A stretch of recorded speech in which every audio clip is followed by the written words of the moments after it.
It's a little difficult to compete with His Holiness, but good morning, ladies and gentlemen. Welcome to the hotel. I've always believed that this hotel has been fortunate in its journey in the city of Delhi. There are many reasons why people don't consider this as a hotel and consider it as an institution and very much part of Delhi's landscape. We've won a battle recently, which I'm sure you're all aware, and we've been fortunate and blessed to have survived and prevailed. And I very firmly believe that His Holiness's regular visits, the very many times that he's walked through our doors, has actually been the guiding light and the guiding spirit which has helped this hotel prevail over all its difficulties and the circumstances we've gone through, and it has also helped us succeed and prosper. So I think we're very blessed, we're very fortunate to have His Holiness's blessings on this institution and for his many visits. We take this as an honor and a privilege to have him with us today. He's been extremely kind to interact with all of us today, and we look forward to a very engaging morning. Thank you so much. Enjoy the morning. Thank you. Thank you.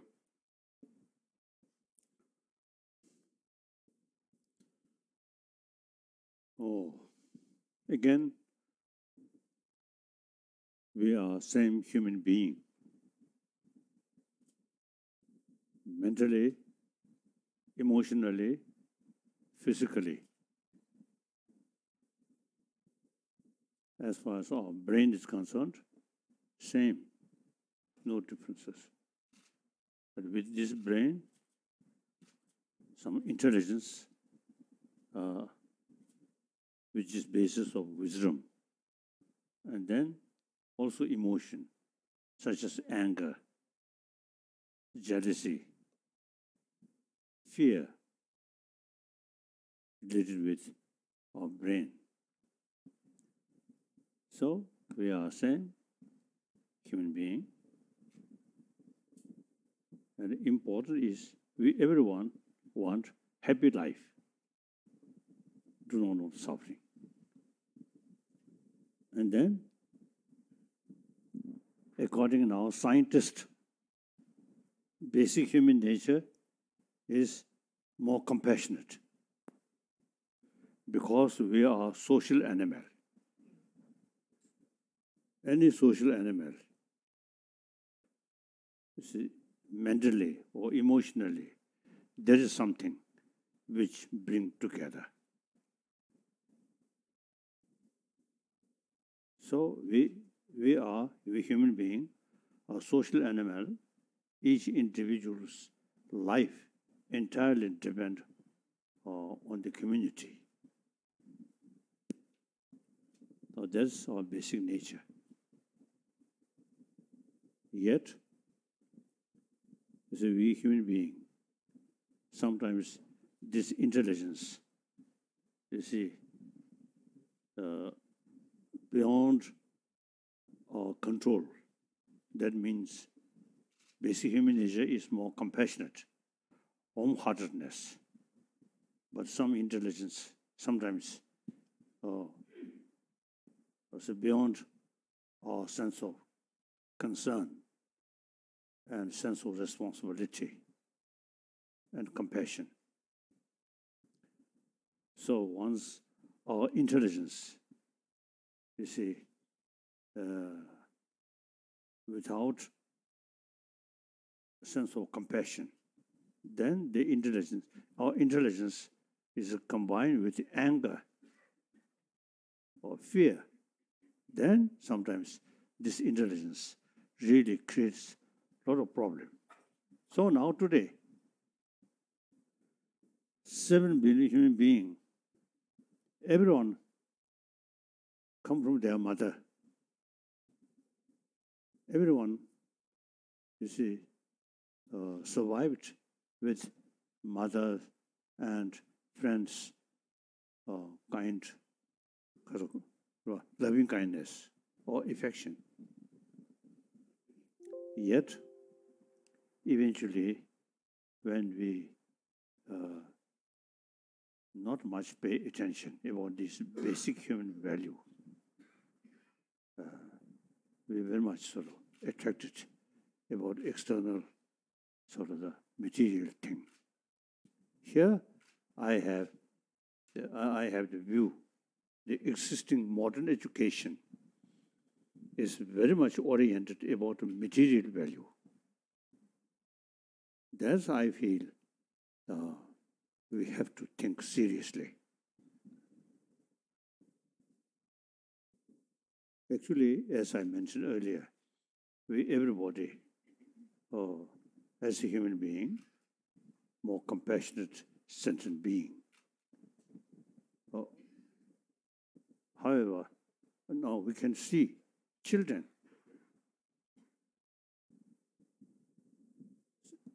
See, they don't care what the other children belongs, what religion, what nationality.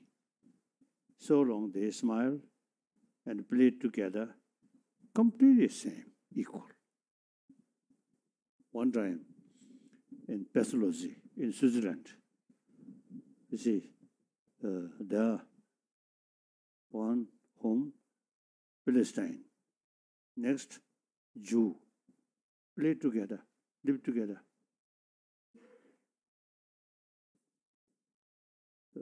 Then when we join our education sort of field, then we too much emphasis differences, different religion, different nationality.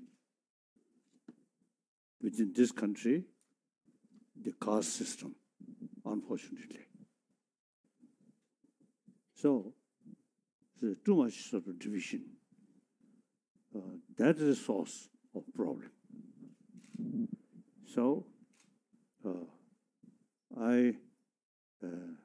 wherever I have sort of opportunity to share with other people, I always is telling we need a sense of oneness of 7 billion human beings.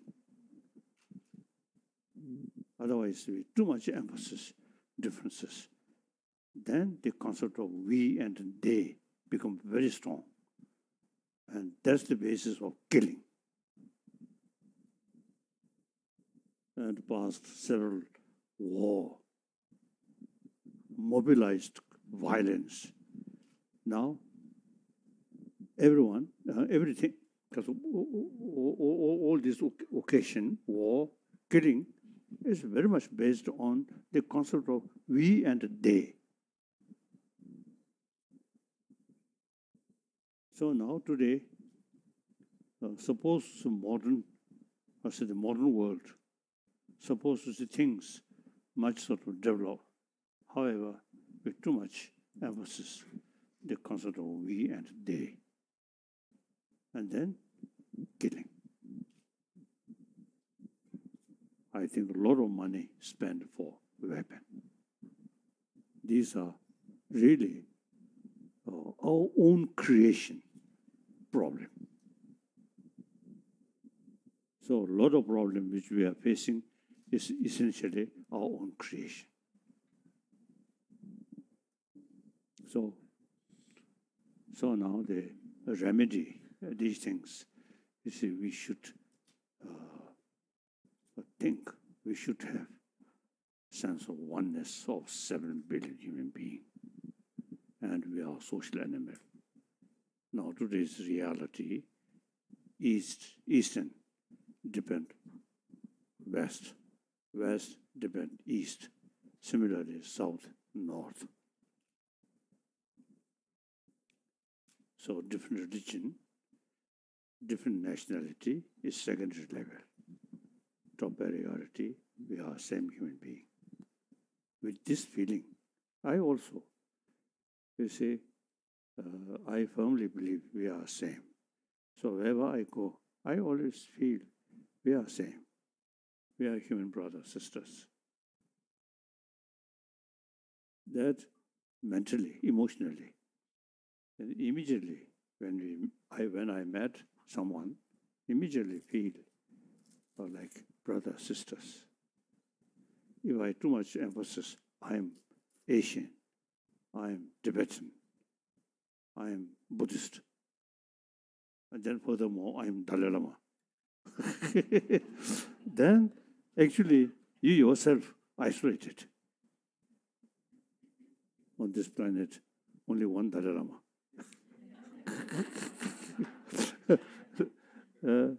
Not thinking this line, thinking I'm a human being. Then immediately, you see, I feel we are same, human brothers, sisters. So I always make a teasing or a joke. And sometimes some Indian police, morning, I always say, come out to my room and some walk and say hello, this police. Sometimes some police very serious. Then I use tackle. Then some smile come. So I really feel oneness of 7 billion human beings is very important. So on that level, wherever I go, so everyone wants happy life. So real source or foundation of happiness is warm-heartedness. And human nature also more compassionate. So irrespective whether believer or non-believer, or believe this religion, that is a secondary question. Real question is, we want happy life. We want friend. We want a friend who's smiling. Then we feel happy. But some people, they are looking very angry face. Then we don't want to see such people, isn't it? So whenever we meet people, we smile and we feel happy, isn't it? So these are not question of religion, just by nature. Look, dogs. You see, dogs which peacefully remain with other dogs, then they are very peacefully. So sleep like that. And those dogs who always was barking survey, no? They usually is isolated. No other dogs to come closer. So like that, we human being, more compassionate human being, you find a lot of friends, a lot of smiles. So that's the source of our happy life. And all, physical health also. Some scientists now say constant anger, hatred is actually eating our immune system. So not talking about next life or not talking about God, but simply see everyone wants happy life, and we are social animal. So with warm-heartedness, your days and weeks and months be more happier, peace. So ultimate source of happiness is within ourselves, not money, not dollar.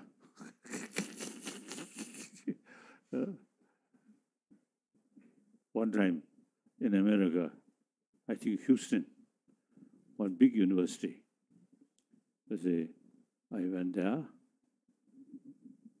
and then the chancellor accompanied with me. So a little bit long distance, so we talk. And then he, as a chancellor, good salary, good fame. But after sort of exchange some greetings, then he told me his sort of the mental level much sort of worry. And then I hold his hand. Then, you see, I expressed this my belief, my experience. Then within few minutes, his face became more peaceful, more smiling. Later, some of his staff member, told some Tibetan, before he very much sort of unhappy person, so he prefer lonely. He do not, because alone. He do not sort of want to talk with his staff. So he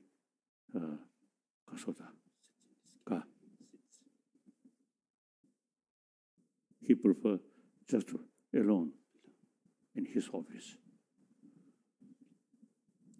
Then after we met, then he become very active.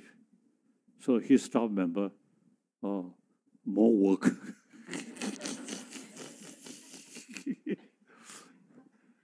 So the ultimate source of happiness, or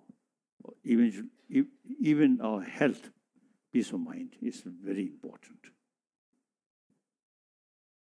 So modern education very much oriented about a material value.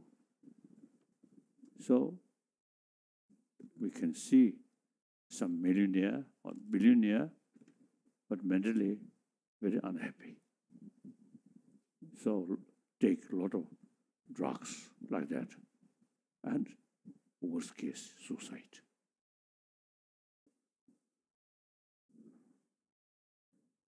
So ultimately, we are social animal, our nature more compassionate.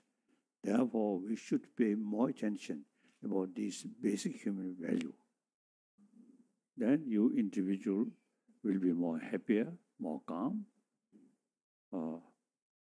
and your family more happier. And then where you live, your neighbors also, you see, become easily good friend. So that's the way, I believe, that's the way to build happy society.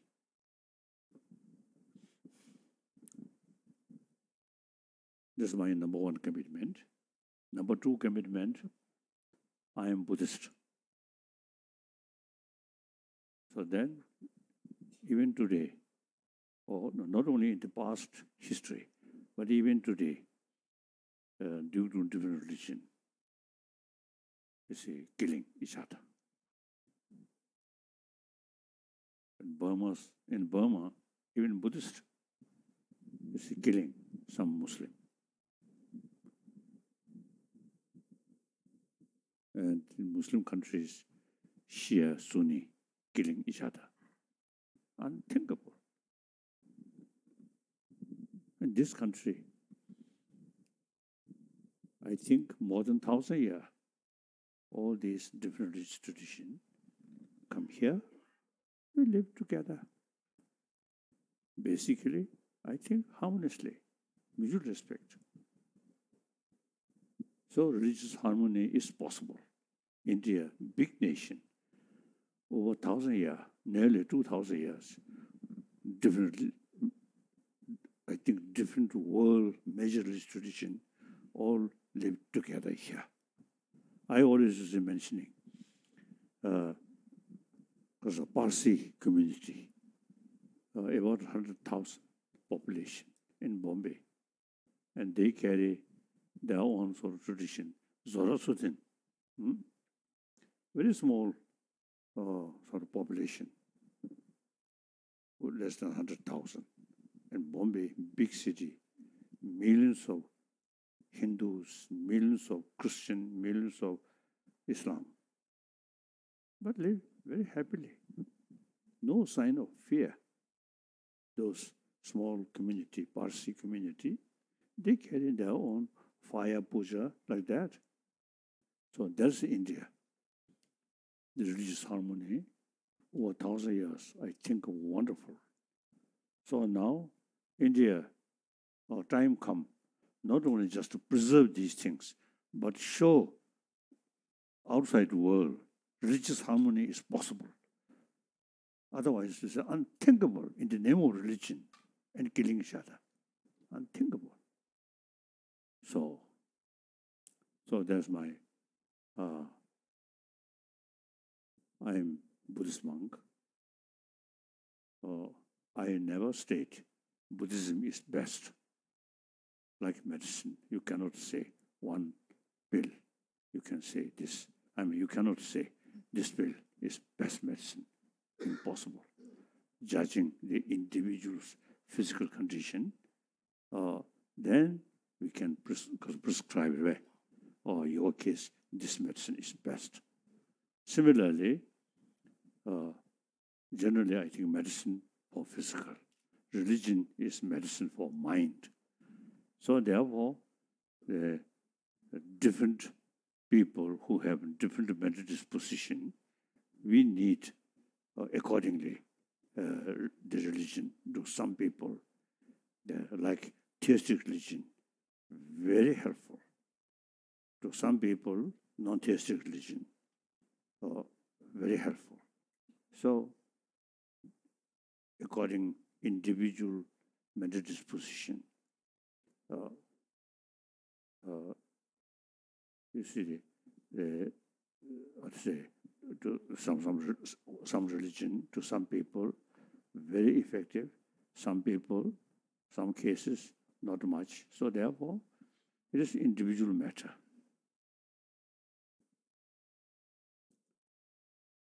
According to theistic religion, all these religions created by God.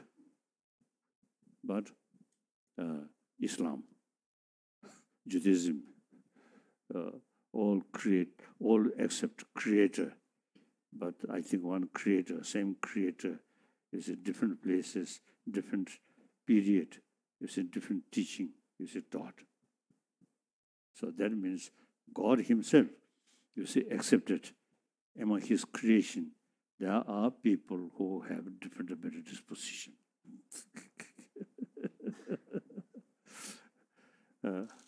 Then non-theistic religion, no creator.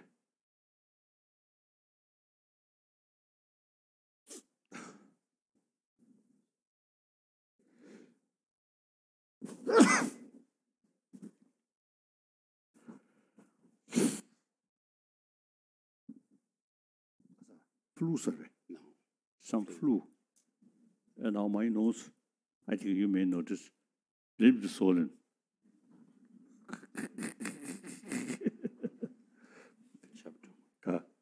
So I think I prefer this.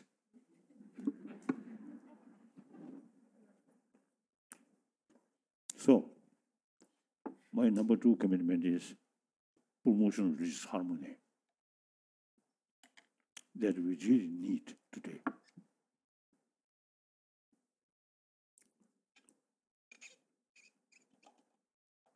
Then, third my commitment is I'm Tibetan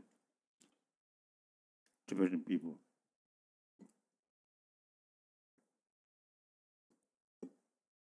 Very much trust me. So, as far as Tibetan political sort of matter is concerned, since 2001, I entirely, completely retired from political responsibility. Even I think 69, I want my official public sort of statement. I express the very institution of Dalai Lama should continue or not up to Tibetan people. So then 2001, I retired. We already achieved elected political leadership among our refugee community. So we sincerely practice democracy. I think China should learn from us how to practice democracy.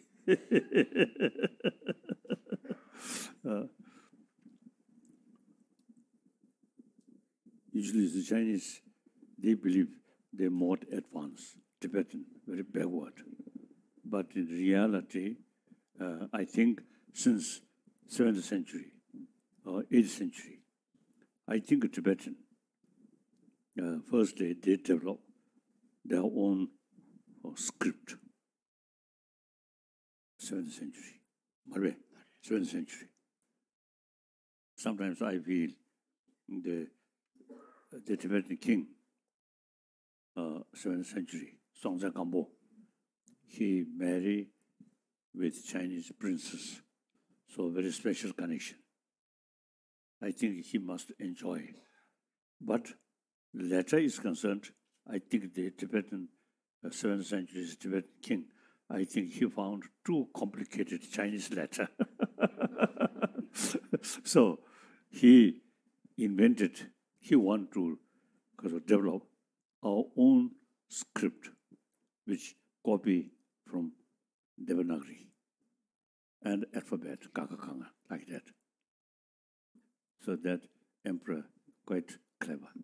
He enjoyed marry with Chinese girl, Chinese princess. Oh, I think Chinese princess and the Indian princess, I think Chinese princess may be more attractive.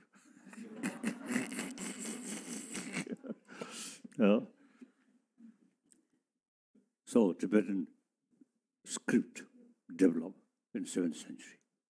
Then 8th century,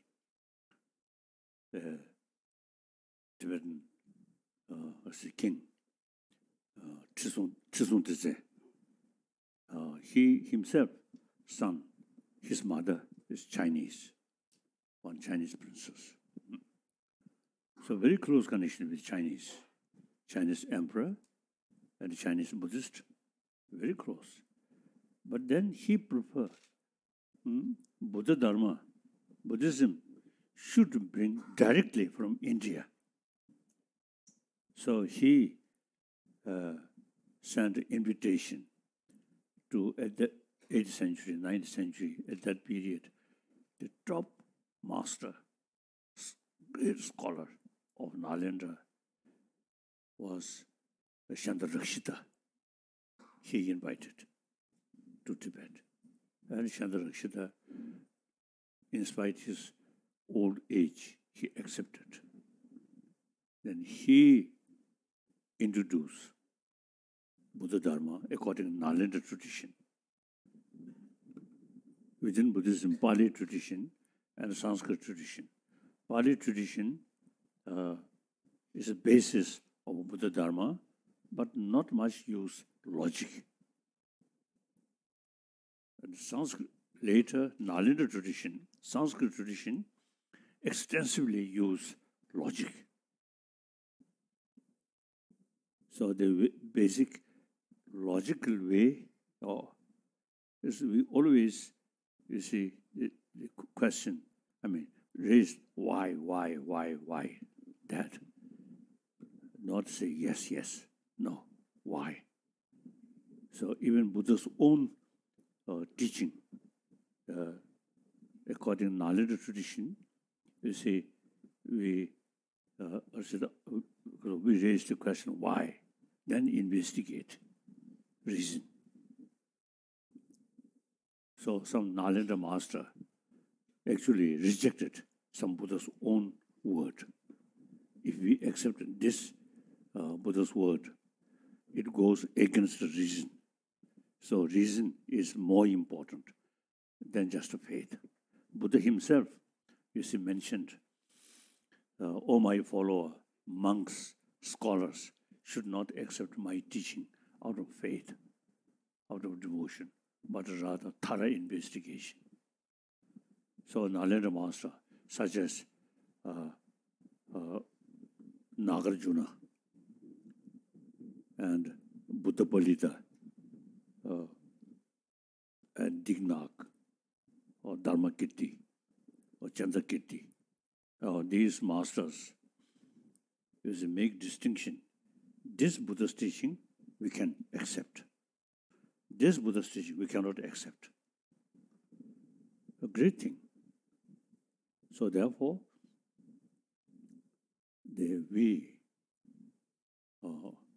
since Chandra Rakshita came to Tibet.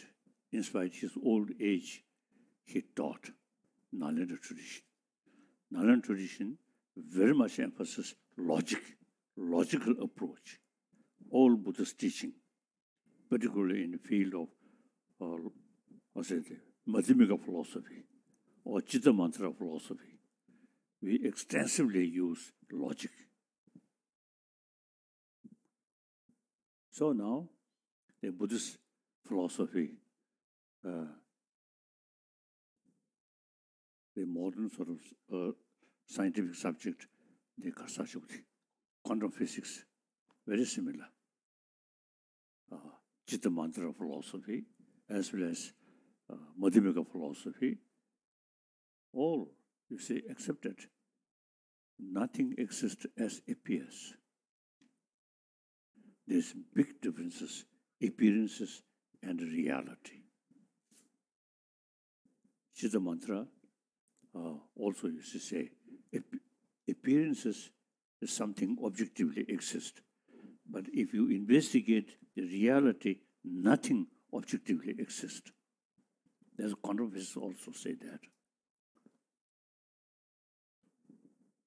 So I think many of you may know Raja Ramana, the physicist, late Raja Ramana. He once told me, in the West, quantum physics is something new. But in this country, 2,000 years ago, already developed quantum physics. It is very true. And he takes some the Nagarjuna's quotation, things, nothing exists as appears. Appearance so objectively exists. But if we investigate, nothing find. So finally, mere designated. So sometimes when I discuss with a scientist about quantum physics, of course, I respect them. But in mind, I feel I know better. As a student of Nalanda tradition, you see, the quantum physics, nothing exists as appears, and entirely developed on observer. Then quantum physics not yet developed. Where is the observer? The Nalanda tradition, where is the observer? Thorough investigation. So there are different schools of thought when they investigate about self. Like that. So, therefore, Nalanda tradition is very close with scientific thinking. Now, some people, now they express that Nalanda, Tibetan Buddhism is Nalanda tradition. And that Nalanda tradition, Buddhism, is very close with scientific thinking. So now these days, since I think about 40 years, I developed close contact with scientists, mainly cosmology, then neurobiology, then physics, especially quantum physics, then psychology. So meeting with scientists, Western scientists mainly, very useful, mutual learning. Like that. So therefore, the religion just based on faith, belief, and then difficult. But Nalanda tradition based on reason, investigation. So therefore, we can go side by side with the modern scientist, modern science. Sometimes maybe too much kasa, presumptuous. When I discuss with modern sort of the psychologist, then the Western psychology is in their level compared with Indian psychology and looks their sort of, so their knowledge looks like kindergarten level. India, highly developed, really highly developed. I think this country, quite remarkable, over 3,000 years, already developed concept of ahimsa and karuna and shamatha, single-pointed meditation, and then vipassana, analytical meditation, over 3,000 years already. So Buddha himself, product of this tradition. Then he further sort of developed like that. So therefore, the India, quite remarkable. The ancient Indian, over 3,000 years, India's sort of tradition, ahimsa, non-violence, and karuna, I think, very much relevant to today's world. Isn't it? So therefore, you see, as a Tibetan, I try to preserve these knowledge which come from India, from Nalanda, 8th century, as I mentioned earlier. One Tibetan master sort of some writing a few years ago at Sarnath, Sanskrit University, I think Sanskrit University. One professor, you see, translate one writing by Tibetan,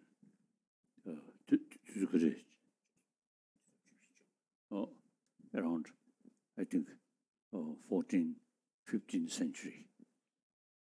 So since he translated, so he knows. Then I asked, since you know the author of that book, and I asked, do you think that author can be Nalanda scholar or not?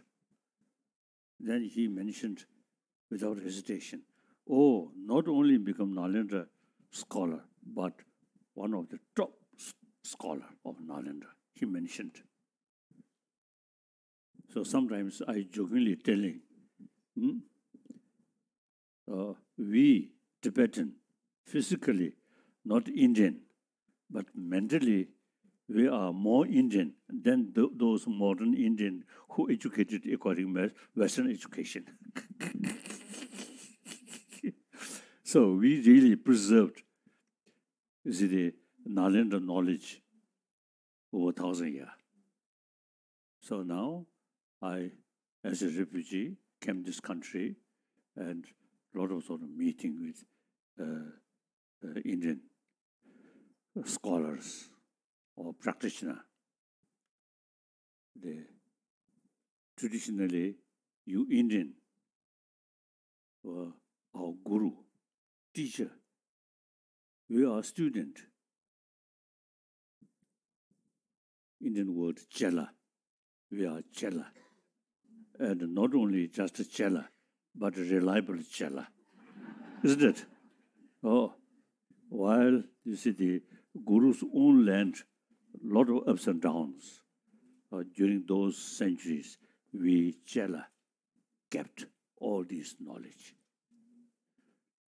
So now, today, sometimes I jokingly telling, traditionally, you are our guru. We are chela. Now, modern time, it seems we become guru. you becoming chela. So, ancient Indian knowledge, really wonderful. Now my third commitment is preservation of these Tibetan knowledge which originally come from India. Then fourth, my commitment is preservation of ancient Indian knowledge and then revival of this knowledge in modern India. these ancient Indian knowledge very relevant to today's world. Oh, today's world, too much self-centered attitude and violence. So India's non-violent, ahimsa, non-violence, and then karuna, compassion, very much relevant to today's world. So now India, I think, should combine modern education, modern knowledge, very helpful, science, technology, these things. Meantime, revival of ancient Indian knowledge about inner world. These two things combined. Then that's only India can do, no other country. So in this country, this knowledge just question of revival. It's your own tradition. So that's my latest sort of commitment. Try to revival of these ancient Indian knowledge in modern India. So that's about my report to you. Now, some questions and also some advice, and also including some criticism. As I mentioned earlier, Shanta Rakshita taught us logical approach or debate. So, if you raise some criticism, then I have to answer to logical way. When we so training, debate, we always try to find the mistake from the other person. And then we feel very happy, debate. Once we defeat that, then we feel very happy. If the person who sort of answering, you see, you did not find any sort of contradiction, then you feel very sad. So some small sort of contradiction, then we are very happy. Debate. If you accept this, then this case, means such. And then we find big contradiction. So I love any sort of criticism or yes, like that. Yes? What do you think the future of India-China relations? What do you think of the future of the India-China relations, politically and economically, both in present scenario? I think, as I mentioned earlier, India, very, very old civilization. As I mentioned earlier, this civilization can go with modern science. So I think the future of India, I think great. At the same time, depend on Indian, you yourself. Pay more attention about this knowledge and then try to combine. If you just follow the materialistic education, materialistic sort of life, then difficult to say. So India's own culture, India's own 1,000-year-old tradition, knowledge, these are very useful, as I already mentioned. So future of India depend on Indian you. I'm just a refugee and the longest guest of Indian government. Yes, next question. So Just I was before asking we the move to future of India and China, Sorry, future excuse relations. me, if I just may come in here. Sure. I think naturally, China, most populated nation, and a big nation, ancient nation, and basically China, Buddhist country. When I was in China, 1954, 55, I I have the opportunity to visit different parts of China. Everywhere, Buddhist temple there. And now today, I think Buddhist population, China, more than 300 millions.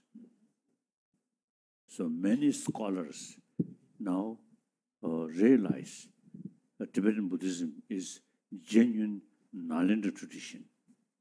Nalanda tradition is a very scientific religion. So now today, China is a communist country, I think biggest Buddhist population, like that. So then economically, also you see, I think it's a mutual benefit, India and China. These two nations, Chinese population over 1 billion, India also over 1 billion. So logically, these two big nations, historically very close, and now today, economically, also you see mutual benefit. That's my feel. And small problem here and there on border area is possible. But basically, you see, it is its own interest. You see, have to live peacefully and harmoniously and helping each other, I feel. Now today, China, totalitarian system. But I think human nature, we love freedom. Look, Hong Kong now. People, they very much express freedom. So Chinese case also, Tiananmen event, all these, you see, past some event. You see, people want more freedom. So things are changing. Under the leadership of Xi Jinping, I think more realistic thinking. There's various sort of angle. So things are changing, I feel. And regarding Tibetan issue, also you see, among the top leaders, you see Chinese, you see now they find some kind of dilemma, how to do Tibet issue. They have passed 70 years, their sort of policy regarding Tibet is use force. Now they realize that's wrong. So they are thinking to follow more realistic approach. So we'll see. Ladies and gentlemen, this morning we are truly privileged and blessed that His Holiness the Dalai Lama, an icon, a global icon, an icon of compassion and charisma, an icon of boundless energy, a unique sense of humor, we all agree, and of course his distinct childlike laughter, has shared his thoughts on certain key themes which are lessons for life for all of us, on compassion, on humanity, harmony, the human intelligence, the strength of ancient knowledge and traditions. May I please request for questions to be as per this theme. We also request for the questions to be simple, short, and clear. Thank you. My colleagues will reach you with the mic. Correct.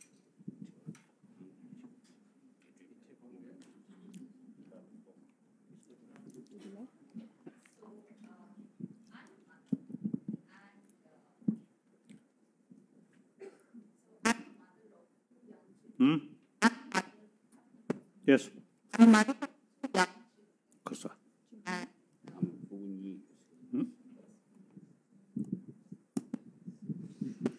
I'm a mother of 2 young children. They're 14 and 11. And we are living in this world where there's a lot of disharmony, or we talk about religion and faith and things like that. And when I talk to my children, I try to keep the religion part of it away. And I talk about the cultural aspects or the teachings of, as you said, of our country, more than the religious aspect of it.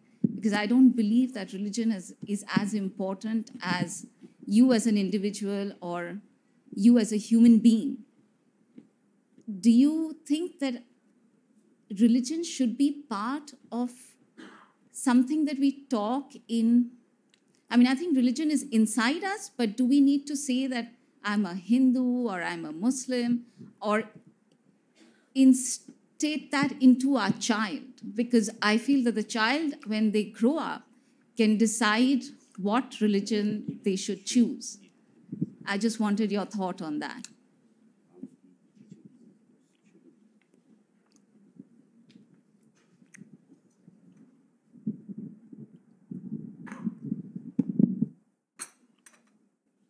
According to my sort of observation, religion is personal matter. Education regarding warm-heartedness, as I already mentioned, these are the concerning about our own health, our own happiness, not talking about next life, not talking about God, simply based on scientific finding.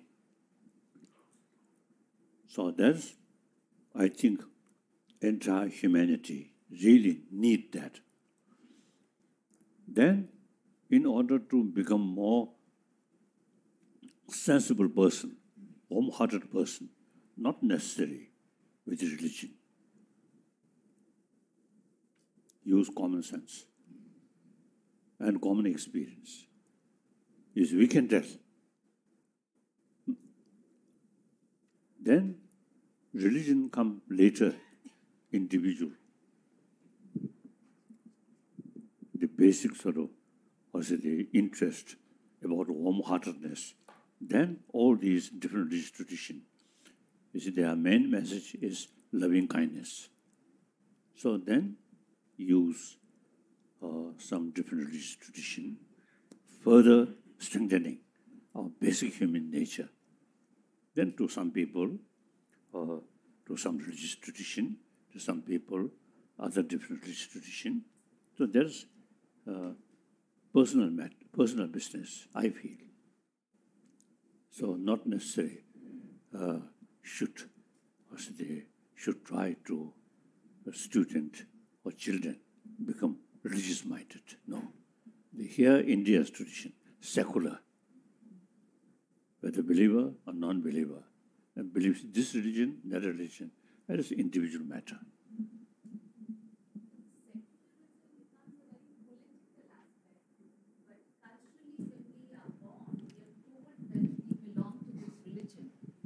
Right? In India too.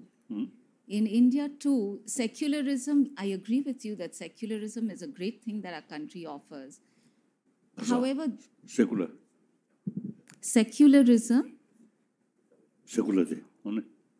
is something that is more politically talked about, and religion is something that comes in from a cultural aspect, that when a person is born into a family, they automatically take the religion of that family, right? We just say that, you know, you're born into this family and we are Hindus, so you're Hindu. So it is very difficult to segregate. That's what I notice in the world today, that it is very difficult to segregate the two. And I agree with you that religion is a very personal thing. That is personal to me. But I should not have to say which religion I belong to be a human being in today's world, in today's scenario.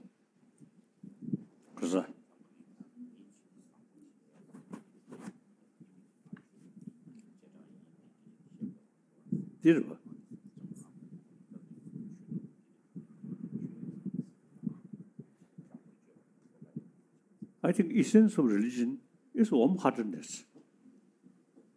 And then different religion, some say there's God, creator, some say no God. That's a different field.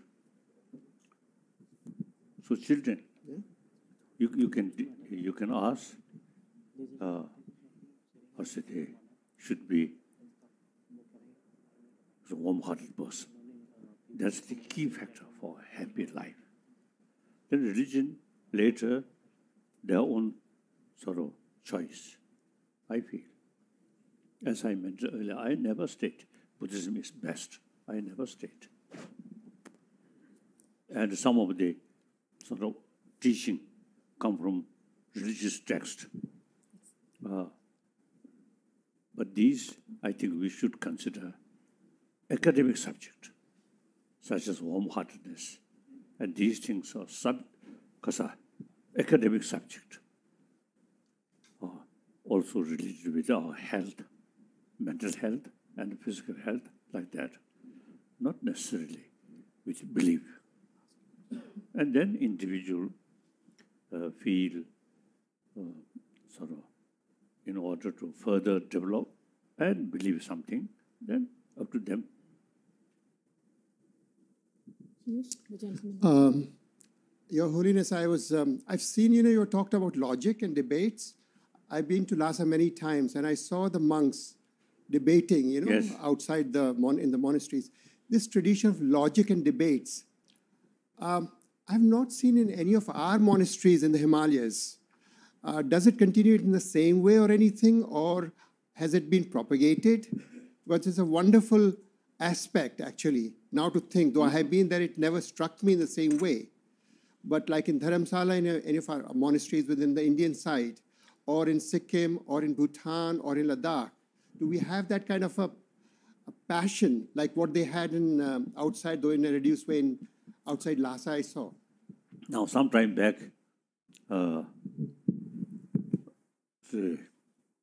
the concerned people about Buddha Dharma in whole Himalayan range, you see, they set up some small group. They decided all monasteries in Himalayan range from Ladakh up to Man should be learning center. So then I very much sort of impressed, and I give every sort of encouragement. So existing monasteries in the Himalayan range, even in Tibet in the past, many monasteries, you see, carrying some puja, not much pay attention for study. This, I feel, outdated. These days, I am telling, we Buddhists should be 21st Buddhist. That means, you see, with fuller knowledge about Buddhist philosophy, and then faith. The old-fashioned, just blind faith, that outdated. In many occasions, when I was in South India, when I meet the students, about 10,000 monk students in South India, with a few different monastic institutions, I am telling them, we should be 21st century Buddhist. So our faith, not based on superstition, blind faith. We must investigate Buddhist philosophy. Mainly the philosophy of Patit Samupant, Sanskrit word, Patit Samupant. Everything interdependent. Therefore, nothing exists independently. Shunyata. So shunyata means nothingness, not nothingness. But things as does not exist as appears, as I already mentioned. You see, things exist due to other factor. So no independent existence. So that concept gives us possibility of change. If things objectively exist, then we cannot change, isn't it? That's a philosophical field. Then the conclusion, since our own happiness or happy life depend on other. Therefore, compassion, taking care about others' well-being, relevant. Okay. So these I consider, you see, the philosophy, not necessarily just faith. Analyze, wisdom. So in order, if we follow the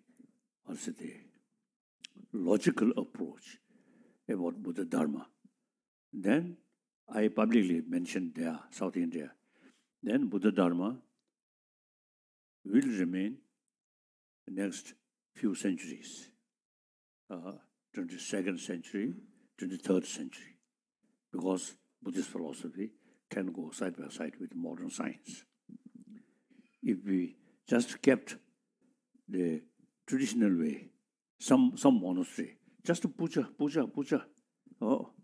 then I don't know, one generation, difficult. So no explanation, just puja. So therefore, we whether accept Buddhism or not, if you accept Buddhism, we should be 21st Buddhist, full of knowledge. So the Himalayan range, like previous Tibet case, many, not much study. Just puja, faith. Therefore, some lamas exploitation that. I think sometimes Buddha, you see, he just go, no Buddha's own kitchen, always baking bowl and go. Our Lama, almost like landlord. These are, I think, wrong. We have to sort of think very seriously, realistically. The monk's rule and the lama's rule. Just to sort of follow a tradition, some traditional way, as I think, backward, like that.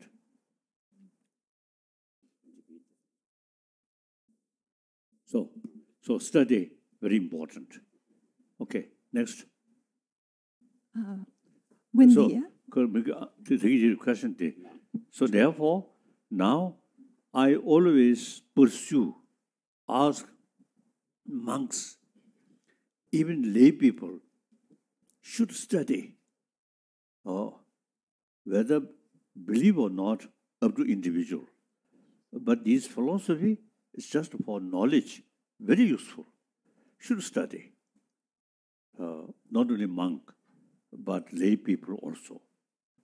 Now some students, some schools now already, you see, teaching or carry lesson about this Buddhist philosophy.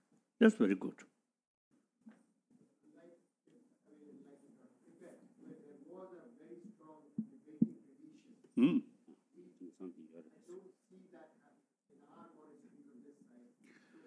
So now Ladakh, some monastery, now they carry the serious study and including debate. Very good.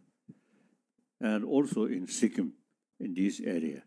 But some still, you see, not yet developed this serious study, just to carry the puja and some tantric sort of practice. Tantric practice in India we call guhi, secret teaching.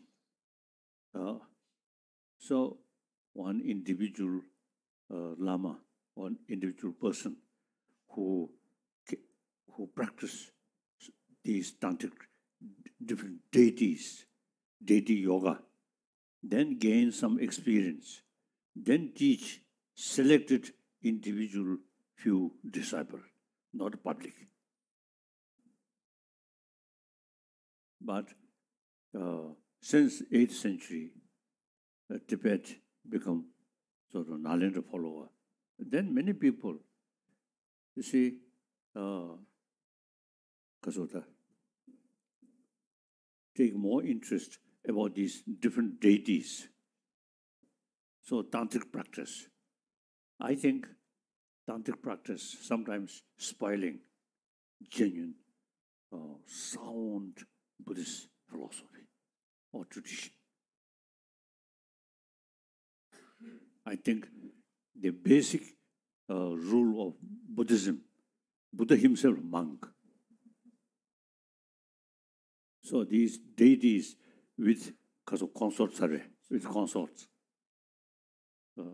when you reach certain deeper experiences, then you see use kasati, or energy, and then you see chakras here, 32 chakras here, 16 chakra here, 8 chakra here, the 64 chakra. Then here, 34 chakra. So the real tantric practice is, you see, utilize energy which connected with these different chakras and the breathing control.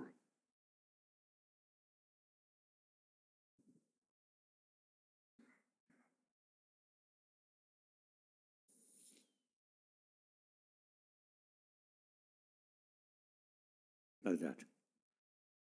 So then you eventually fully control breathing. Stop breathing. Then gradually all your energy dissolve in center of these chakras. Then the wind through nose completely stop. Then deeper sort of experiences. You know, the consciousness, while these 5 organs consciousness working, the main mind, 6th mind, then very grosser level. Then in dream state, 5 senses of organs no longer working, then only 6th mind. Then 6th mind, during dreaming, another level. Then without dream, deeper level. The deepest, when you are faint, looks like faint. Breathing stop. Then deepest as a subtle level consciousness experience. So these are the tantric practice. So for that reason, sometimes you see with help of consort. The consort also not the semen let out. Control. Semen come. And then again go back. That's way. To some people, some lama, even some lama with consort and children, that's wrong. So these are the basic sort of tantric practice. Also, they very much degenerate way. Degenerate. So therefore, in these monasteries, right from the beginning, I urge them, study, very important. Then some monastery, now as I mentioned before, they really pay attention for study. And in Ladakh, one Sadarji son, become, you see, it was a very much fun debate with Sadarji University, a turban like that. Very nice. Yeah. So study, very important. Or old-fashioned, just carry some puja, I think outdated. Your Holiness, you've said about meditation, breathing and all. that is very much connected, Tibetan Buddhism, between yoga and the two. Yes. Sir, this is an earnest in tantric request. practice, these yoga practice connected. And one famous, the Naroba 6 yogas, we also practice that. So in order to practice these things, you need foundation, sound foundation. For that, this is non-tantric practice, non-tantric teaching. Buddha publicly taught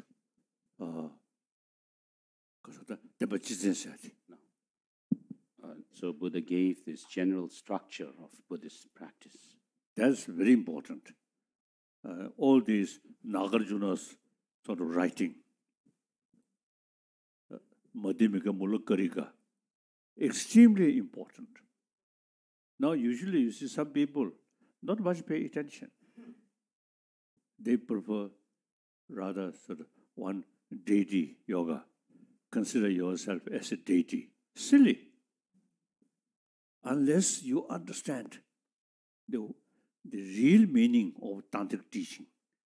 And then you get some experience about, you see, deeper meditation, deeper experience, deeper consciousness.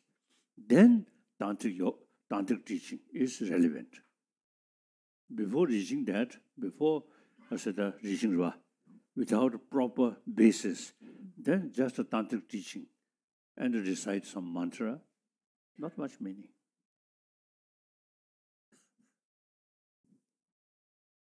This is a sincere request for just one simple short question per guest, please, so that everyone gets a chance. Thank you.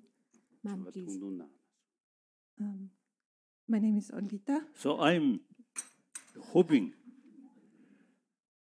say, some occasion, Mahakumbha Mela in Allahabad, I met some sadhus completely naked.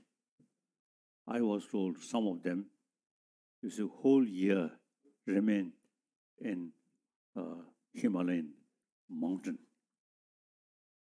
completely naked. So they must have deeper experience about practice of Chandalini, Kundalini, Chandalini. So if, I'm really seriously thinking some sort of meeting, such experienced, you see, Hindu practitioner. You see, these are common. So I'm very, very eager. Some discussion. Actually, they are experience. You see, unless they have the experience, you see, utilize inner fire.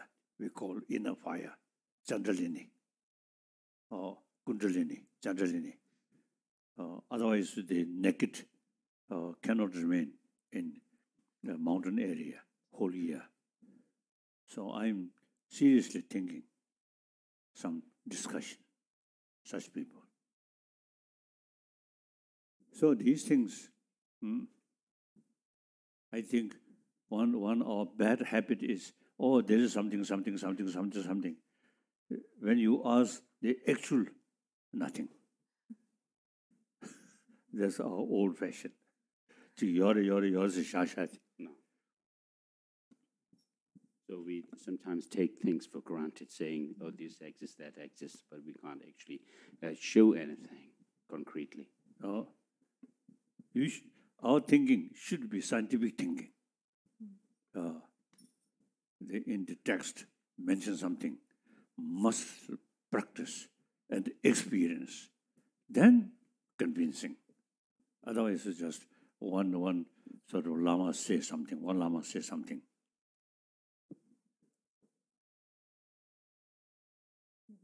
Sometimes I really feel Lama institution really exploiting the blind faith people. It's outdated. Now should be realistic. The Buddhists should follow the correct way. Like Lama institution, Buddha, no reincarnation. Nagarjuna, no reincarnation. In Tibet, eventually invented the reincarnation. I think some connection, the thinking landlord, and the Lama institution become landlord. I really feel. Yes. Have you answered my question already? Well, I'm going to throw the question in. Technology has brought us together in ways I would never imagined. I could see this morning a picture of my grandnephew on a plane drawing, going to the United States. Correct. Yes. Now, we have used technology to hurt each other, to express ideas that don't come from our mind, don't come from our heart, but below, from the gut. People talk about things that are hurtful. And my question is, how do I deal with this without defriending, without, I'm repulsed by some of the things I find. How do I not turn my face away?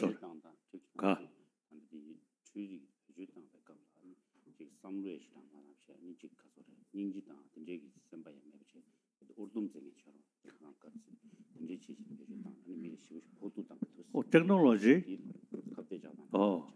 we human beings created. So they mainly come from West. So West, there's not much tradition about training of mind. Those countries were sort of very much thinking about inner value. Then just they simply, you see, carry, pray to God. Not much tradition, training our mind. Whereas this country, India, training our mind. And Buddha, you see, state very clear, you are your own master. So, see, everything depends on one's own sort of mental state. Not sufficient just pray to Buddha. You're training your own mind. So now technology come from West. So not much sort of. Now I think technology, people who have some deeper experience, whether religious-minded or not, I think.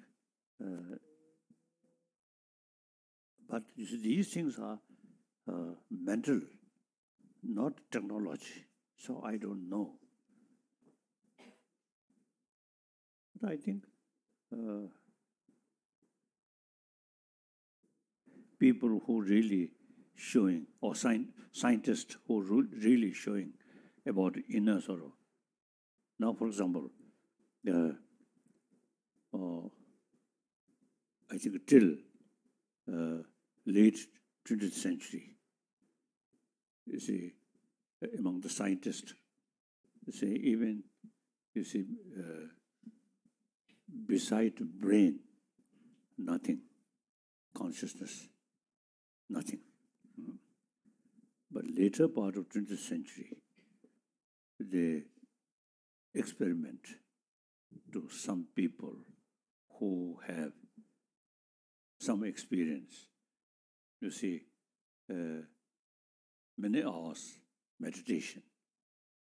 So examine their brain.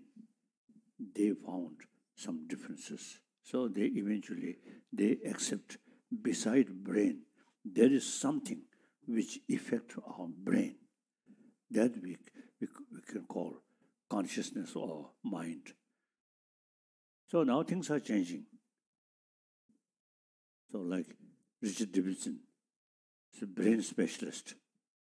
Now he himself now meditator. Of course, this is maybe private thing.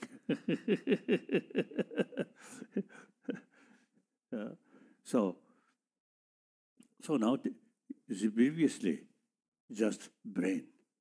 Now they begin to feel there is something which affects our brain. And Kasanda, It's called neuroplasticity that we're talking about. Some change through meditation.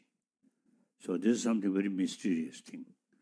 So now begin, you see, the interest, the field of interest reach deeper, deeper, deeper.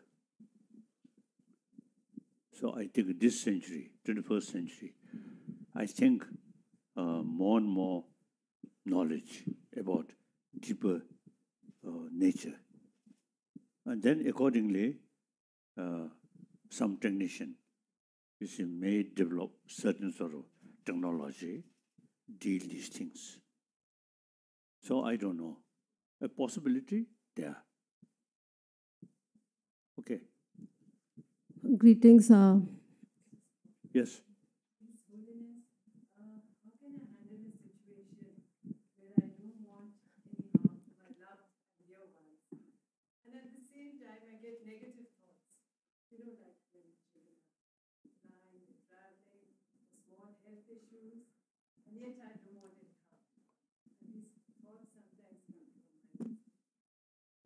Karsa.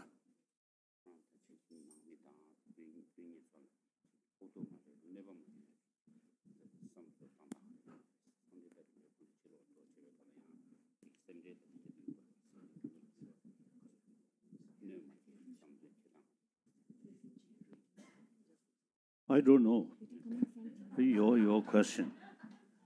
But basically, you see, the mental attitude, practice of kindness, practice of altruism. Then even, you see, your enemy who creates trouble for you, so in a way, that person is best teacher in order to practice patience. Through your friend, you see, difficult to practice patience. So you need enemy. The Shantadeva mentioned your enemy is best teacher for your practice. So genuine, I think, loving kindness towards your enemy is genuine loving kindness. Loving kindness towards your friend is very much mixed with attachment. Okay.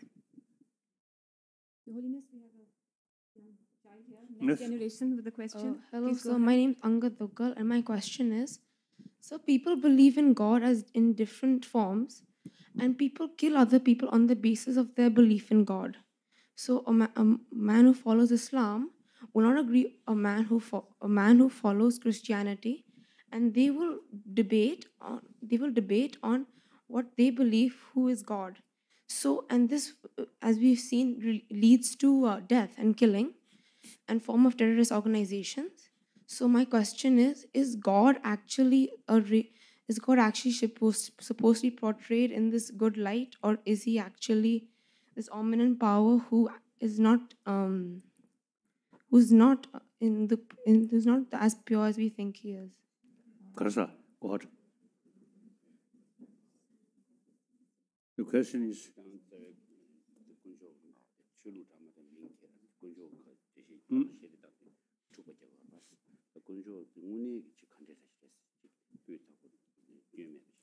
I think wrong person to ask. I'm Buddhist, no believe God. And as well as Jain, you see, no concept of God. So, wrong person to ask. I think, then I want to ask you, one occasion, sometime back, one of my friend, very religious-minded, you see, he seriously asked me, God as a creator, but God himself as a infinite love. So all this world created by God. Then the question is, God infinite love, but among his creature, there are some mischievous people. Why God create that? Or what do you say?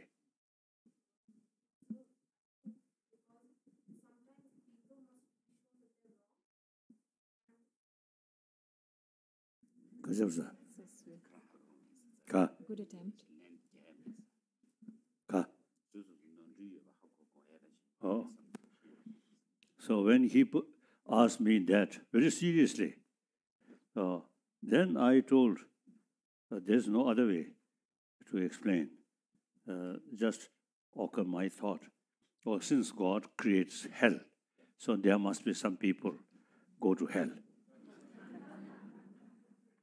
Then fortunately, he not further questioned.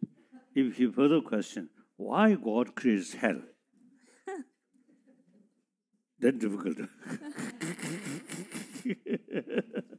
God all powerful, so he creates hell. Why?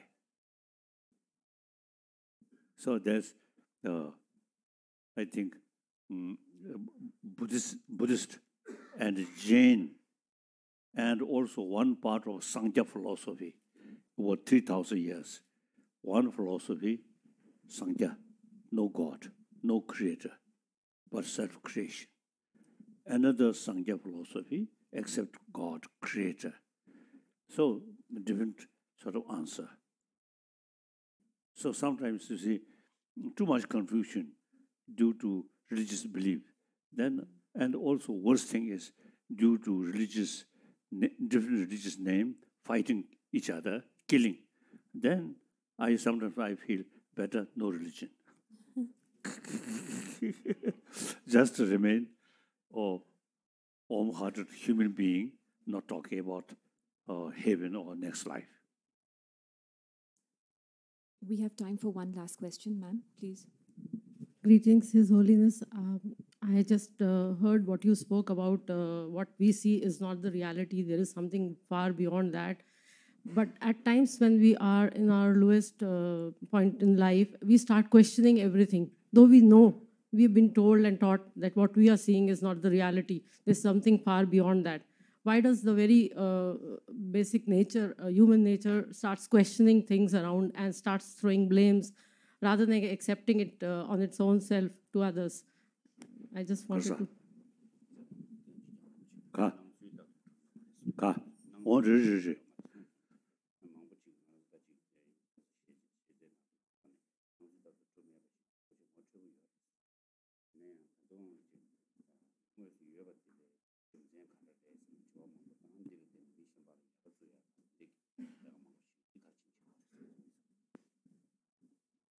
I think we really need basic human nature, compassion, and a sense of community. That should be sort of support with human brain.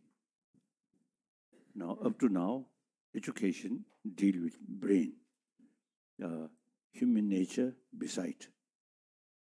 So children, young children, I think very much alive, compassion or sense of community. Once join school, where not talking about these deeper value, just brain and material thing. So now that, as I think they love whether I mentioned here or not, we should include the lesson beside hygiene of physical. We should include hygiene of emotion from kindergarten level. Then, you see, the children, they very much appreciate their mother's kindness. And without that, they cry. So the loving kindness from other, particularly their mother, is very much sort of related with their day-to-day life. So that's the basic human nature. So in education, we should now emphasize our life start that way. So till our death, loving kindness is very important, very relevant. Now, for example, at the time of death, I think a person surrounded with smile people feel much happier.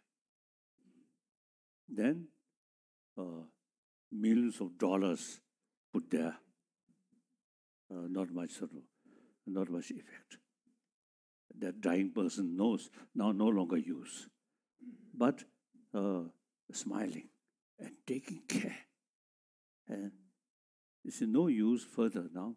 But still, since our life starts with loving kindness, so at the time of dying, loving kindness very relevant.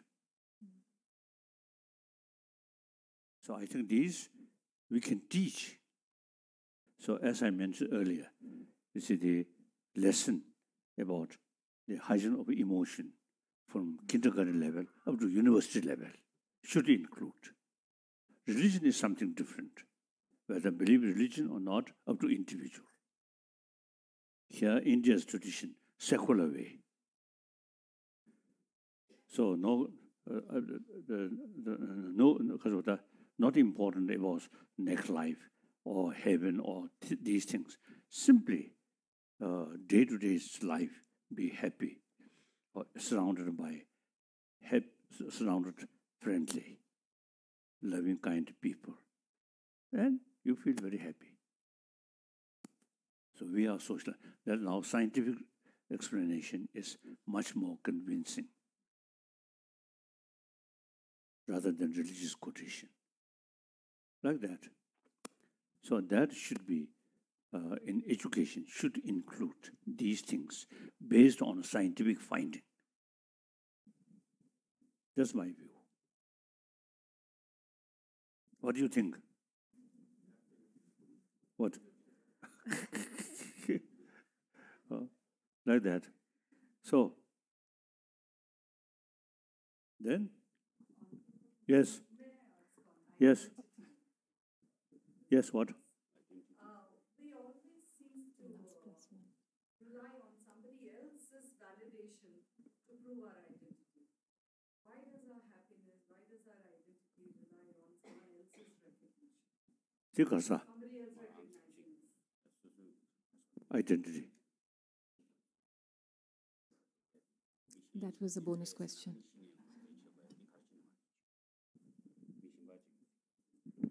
No. If we totally rely on others' word, not good. Even Buddha's word, we should raise question, why? So your friend, you see, give you some advice, and you should raise the question, why? That's very important. Should not say yes. No. That's the Indian tradition, who study logical approach. Always question why? Not yes, no. Everybody wants to be happy, and warm-heartedness leads to happiness. It's that common experience of all of us. So why is common sense so uncommon? Warm-heartedness leads to happiness. We all want to be happy. And why, therefore, we are not all happy and warm-hearted? What obstructs this natural instinct? I feel the education here, India, you see, I think introduced by Britisher, modern education. I think the Western world just is to think God. Not much think, since you see, believe God. So just prayer. There is no tradition of, you see, training our own mind. I think that's, I feel, historically, in this country, traditionally, very rich about training of mind. But Britisher introduced Western education, Then India, mainly, is it through that kind of modern education, then not much pay attention about our mind, how to train our mind, these things. So now, as I mentioned earlier, we should revive. Religious belief is something individual business, but simply explanation about mind, about emotion, and how to tackle these emotions is, I think, should be part of our education. Not talking next life, not talking God or Shivaji. Shiva, I think, let Shiva peacefully rest in Mount Kazajut, Mount Kailash. You see, too much pray to Buddha, too much pray to Shivaji, and Shivaji cannot do much. So then I think he feel frustration. And Buddha, I think, quite clever. You are your own master.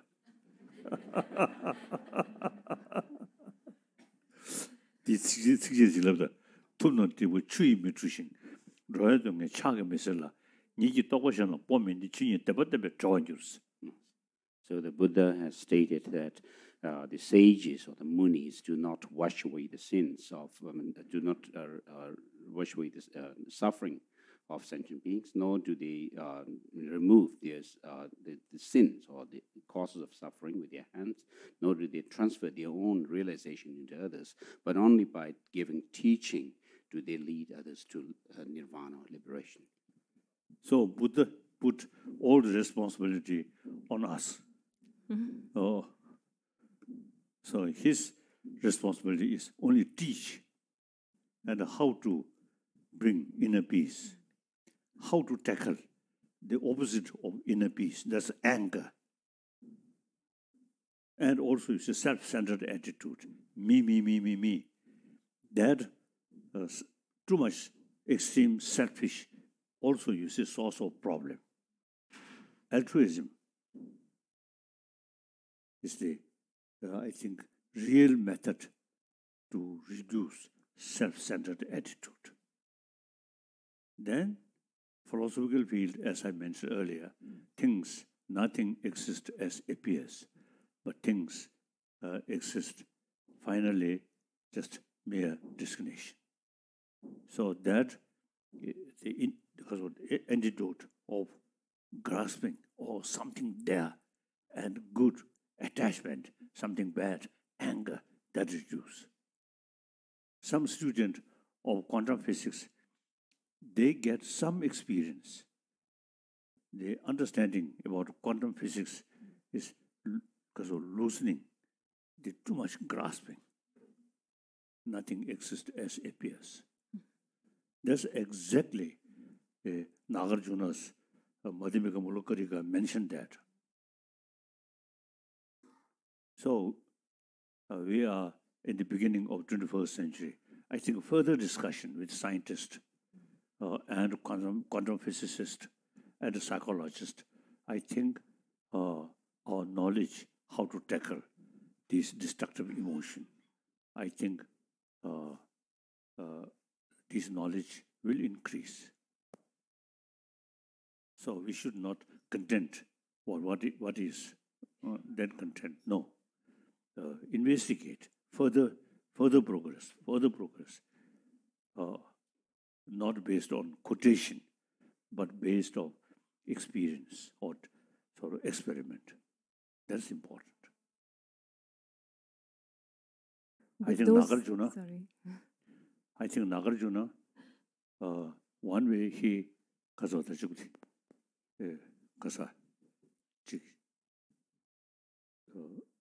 was the great scholar of medicine.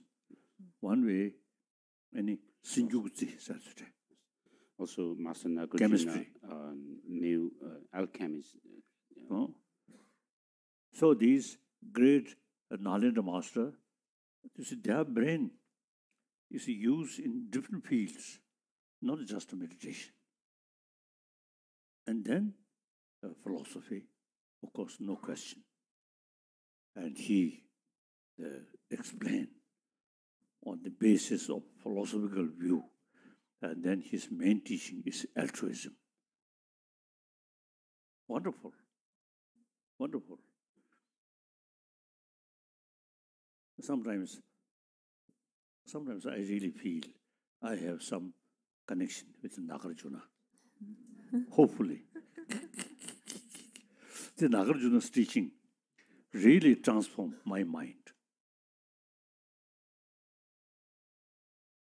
Wonderful. Then Shantadeva's book, Altruism, extremely powerful. It's my selfish, yeah. And Shantadeva's sort of teaching, fighting. Shantadeva's teaching very much based on reason. The selfish, no reason. So, weeks, months, years, decades, then the selfish become weaker. Then similarly, the Nagarjuna's theory, nothing exists as appears, everything interdependent. Patit samubandha. That power, that sort of theory really is reduce my tensions nakata. And this grasping at some kind of independent existence. So these not easy. Modern people who always use automatic machine. These things not like that. So my own case, my interest about shunyata, patit samubandha. Now, nearly 70 years. Firstly, my age, I think 12, 13, I developed interest about shunyata. Then think, familiarize. So now I realize, real sort of effect, my emotion. Then altruism. Now at least more than 50 years. Always think. Then now my altruistic mind now really carry the flag of victory over selfish. Truly. So these are, so through training, you can change our emotion.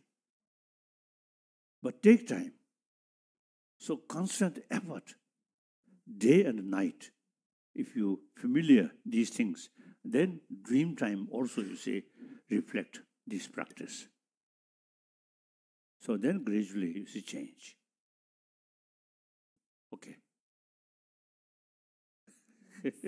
With those very meaningful and treasured thoughts from His Holiness the Dalai Lama, we thank you very much for your overwhelming response this wonderful morning. I'm very sure we will really have to request His Holiness to be back very soon for yet another very engaging and meaningful discussion, and then we can have more questions at that time. Your Holiness, on behalf of all our guests here today and all of us at Taj Mahal, New Delhi, we are deeply grateful for all the time that you have spent, the thoughts you have shared, and we are truly blessed today. I would also like to thank His Holiness's Secretariat, the Bureau, Tempala, and for everyone who made this wonderful morning possible. Tea and refreshments are served at the hall across at the Villa Medici. Okay. Have a wonderful weekend. Okay, now, 85-year-old, I feel next 10 years, 15 years, I think my brain is still working. So no problem.